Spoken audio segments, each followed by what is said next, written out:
renuncie a si mesmo.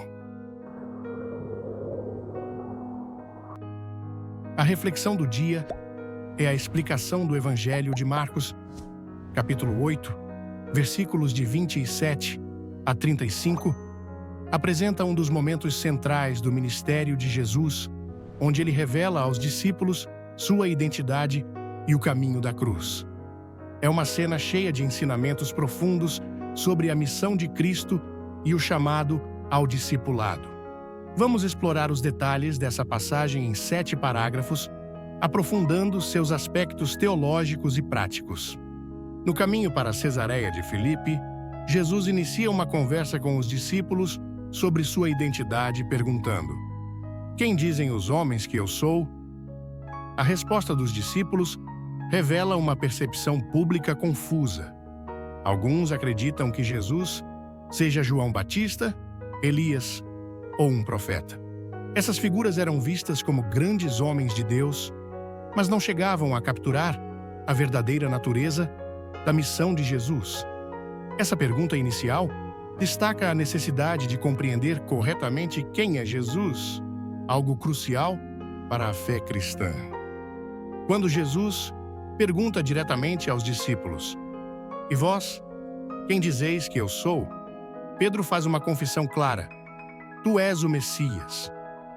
Essa declaração é um momento significativo, pois reconhece Jesus como o ungido de Deus, o Salvador prometido. No entanto, mesmo que Pedro reconheça a messianidade de Jesus, sua compreensão ainda é limitada. Ele e os outros discípulos esperavam um Messias político que libertaria Israel do domínio romano, o que está em contraste com o verdadeiro propósito de Jesus, que seria revelado logo em seguida. Jesus proíbe severamente os discípulos de falar sobre sua identidade como Messias. Isso se deve, em parte, à necessidade de evitar mal-entendidos sobre seu papel. O povo, incluindo os discípulos, esperava um Messias guerreiro, mas Jesus veio como o servo sofredor. Revelar abertamente sua identidade, antes que fosse o tempo adequado, poderia levar a tumultos e revoltas, comprometendo sua verdadeira missão de salvação. Jesus sabia que ainda havia muito que os discípulos precisavam aprender sobre o que significava ele ser o Messias. Após a confissão de Pedro, Jesus começa a ensinar sobre seu sofrimento iminente. Ele explica que o Filho do Homem deve sofrer, ser rejeitado pelos líderes religiosos, ser morto e, depois de 3 dias, ressuscitar. Essa revelação foi difícil para os discípulos aceitarem, pois não se encaixava em sua compreensão tradicional do Messias. O sofrimento e a morte não eram esperados para o ungido de Deus, mas Jesus introduz um conceito completamente novo: o Messias sofredor, que por meio da dor e do sacrifício traria a redenção. Pedro, ainda preso à ideia de um Messias triunfante, não aceita essa ideia de sofrimento e morte. Ele repreende Jesus, tentando afastá-lo desse caminho. A resposta de Jesus é contundente: "Vai para longe de mim, Satanás. Tu não pensas como Deus, e sim como os homens." Aqui, Jesus identifica que a atitude de Pedro está em desacordo com os planos de Deus.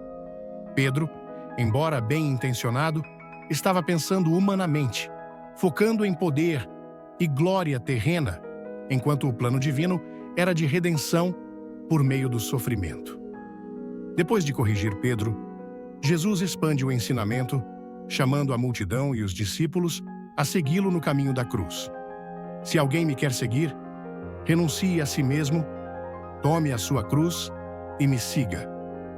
O convite de Jesus ao discipulado é radical e desafiador. Seguir Jesus não é apenas aceitar sua identidade como Messias, mas também adotar seu caminho de sacrifício e serviço. Tomar a cruz significa abraçar o sofrimento e a rejeição da mesma forma que ele o faria, e estar disposto a deixar de lado os próprios interesses em favor do reino de Deus. Por fim, Jesus explica que quem quiser salvar a sua vida vai perdê-la, mas quem perder sua vida por causa dele e do Evangelho vai salvá-la.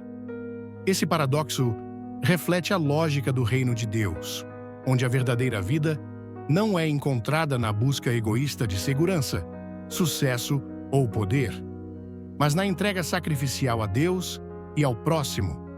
Jesus ensina que a verdadeira salvação vem da renúncia de si mesmo, um conceito que desafia profundamente as prioridades do mundo.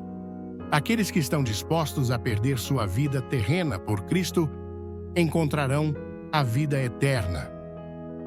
Essa passagem do Evangelho nos confronta com o verdadeiro significado do seguimento de Cristo, desafiando-nos a repensar nossas ideias sobre poder, sucesso e sacrifício. A identidade de Jesus, como o Messias, está intimamente ligada ao caminho da cruz, e ele chama seus seguidores a caminhar por essa mesma senda de amor, serviço e entrega. A paz de Cristo e o amor de Maria, tia Alessandra. E aí, povo de Deus? Gostaram da reflexão de hoje? Não esqueçam de se inscrever, curtir e comentar. Isso ajuda no crescimento do nosso canal. Beijos da tia Alessandra.